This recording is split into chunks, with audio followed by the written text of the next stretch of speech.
মানুষ।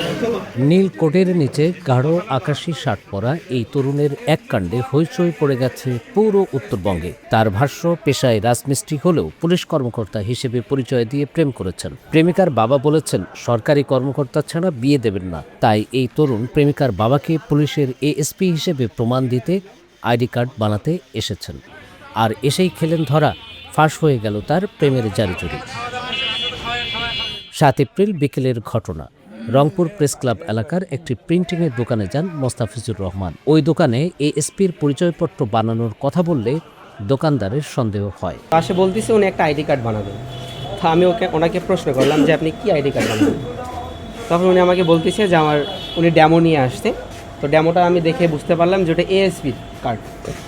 তো ওনাকে দেখে আমার সন্দেহ মনে হলো যে একজন এএসপি তো খুব ভালো র্যাঙ্কের একজন মানুষ, তো দেখলে তো তাকে বোঝা যায়। তো ওনার অ্যাটিটিউড দেখে আমার মনে হলো না যে আসলে উনি একজন এএসপি। কালার এক্সপার্ট এবং ডার্ক স্যাপ সমৃদ্ধ অরিক্স অ্যাডভান্স ডিটারজেন্ট পাউডার, আপনার লন্ড্রি এক্সপার্ট। তো ফার্স্ট টাইম যখন আমার মনে সন্দেহ হওয়ার পর আমি ওনাকে প্রশ্ন করলাম যে ভাই আসলে আমি তো জানি না এএসপি মানে কি ভাই, ছোট বড় পদ না বড় পদ। তখন বলতেছে ভাই এএসপি মানে হচ্ছে অনেক বড় পদ। তো বললাম ভাই এএসপির পূর্ণরূপটা কি। তো উনি আমাকে হরে রাম হরে কৃষ্ণ বলতেছে, ভালো কিছু বলতে মানে সঠিক উত্তর দিতে পারতেছে না। যখন উনি সঠিক উত্তর দিতে পারলো না তখন আমার কাছে আরও সন্দেহ বেশি মনে হলো যে আসলেই শালা ভুয়া। তো যখন আমার কাছে অরিজিনালি ভুয়া মনে হলো, এক পর্যায়ে পুলিশকে ডাকা হলে তারা জিজ্ঞাসাবাদ করে জানতে পারেন মোস্তাফিজুর আসলে একজন রাজমিস্ত্রি। দিনাজপুরের নবাবগঞ্জ উপজেলার 2 মাইল গ্রামে তার বাড়ি।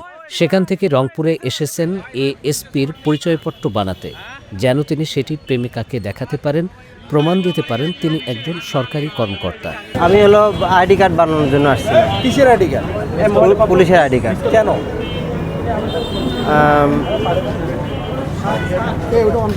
আমি আমার মানে আমি একজনকে ভালোবাসি, তো আমি একজনকে পছন্দ করি আর জাস্ট রিলেশন করি, মানে তাকে দেখানোর জন্য মানে আর কি আইডি কার্ডটা আর কি মানে বানাতে আসছিলাম। সাকিব আগে মিথ্যা কথা বলছিলাম যে আমি পুলিশের চাকরি করি। আচ্ছা, তো ওটা প্রুফ করার জন্য মানে সে আমার কাছে দেখতে চাইছিল আর কি। এই জন্য আমি একটা এআই দিয়ে একটা মানে করছিলাম আর কি। ওটা অ্যাপসের মাধ্যমে পোশাক পরাই দিয়ে মানে এরকম একটা মোবাইলে আর কি এটা করছি। করে আমি হোয়াটসঅ্যাপে আমি ওনাকে দিয়েছি যে ভাই এটা আমার একটা বার করে দেবেন, মানে একটা আইডি কার্ড। ওই যে ওই পুলিশের যে আইডি কার্ডটা। কি পদে? ওটা হলো এএসপি আর কি। আচ্ছা, কোথায় বাসা আপনার? আমার বাসা হলো দিনাজপুর। দিনাজপুর কোথায়? দিনাজপুর নবাবগঞ্জ থানা। ওই মেয়ে কি আপনাকে বলছে পুলিশের চাকরি না পাইলে আপনাকে বিয়ে করবে না? হ্যাঁ, বলছে যে সরকারি চাকরি যদি না মানে না পাই বা না হয় তাহলে এরকম মানে ওর বাবা বিয়ে দিবে না আর কি, এরকম। তাই আপনি আসছেন? জি।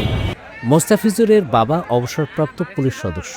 তার সঙ্গে কথা বলেছেন রংপুরের এসআই মশিউর রহমান। মোস্তাফিজুরকে নিয়ে যাওয়ার সময় সাংবাদিকদের সঙ্গে কথা বলেন তিনি। জানা গেল তার বাড়িতে কথা বললাম তার বাবার সাথে, সাবেক পুলিশ সদস্য তার বাবা। সে বললো যে 5-6 মাস থেকে সে বাড়িতে থাকে না, সে অ্যাবনর্মাল প্রায়। আচ্ছা, পাগল মানুষ, বাড়িতে আসলে ভাঙচুর করে। কোথায় গেছে, মারা গেছে না বাড়ি থাকে, তার বাবা 5-6 মাস থেকে থাকে না। এই আসলে আমরা তার বাবার সাথে কথা বলার পরে এখন আমরা তাহলে সে যে বললো যে বিয়ের জন্য মেয়ের বিয়ে দেয় না দেখে আচ্ছা, তো তার কথা মানে বোঝা হইলো যে সে কি পাগল, অসুস্থ? তাই আমরা নিয়ে যাই তাকে জিজ্ঞাসাবাদ করলে বুঝে যাবে সে পাগল না ভালো নাকি।